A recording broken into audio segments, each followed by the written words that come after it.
At the inauguration of the DefExpo in Lucknow on 5th February 2020, the Honorable Prime Minister of India, Shri Narendra Modi, honoured the Zen stall with a visit.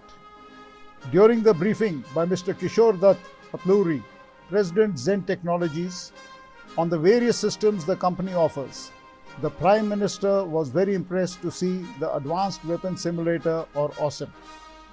Expressing his deep interest in the system, he asked Mr. Kishore if he had any data to prove the efficacy of the simulator.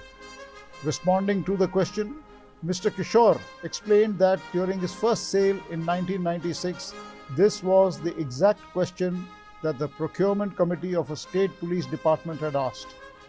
To test the simulators, the committee had got two groups of raw trainees. One group was made to fire directly at the range with an instructor, whereas the other group was asked to first use the simulator and then fire on the range. What resulted was that the group that fired on the simulator first scored 100% hits on target, whereas the group who fired directly in the range did not fare anywhere close. The PM's interest was piqued with the response, and he went on to ask more questions, to which Mr. Kishore explained more about the systems and the journey of Zen Technologies to becoming a leading supplier of realistic combat training solutions to the armed forces of the nation. After that, Mr. Ashok, CMD Zen Technologies, requested the Prime Minister to fire the AK-47. The Prime Minister, in his first attempt, just fired looking at the target and found the experience interesting.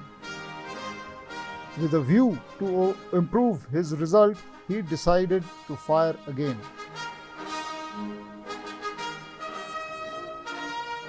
The CMD briefly explained the concept of holding, aiming and trigger operation or HAT and reiterated the need to align the target to the front sight and rear sight of the weapon. Proving himself a very fast learner, the Prime Minister completely absorbed the instructions given and, not surprisingly, was able to hit the bullseye.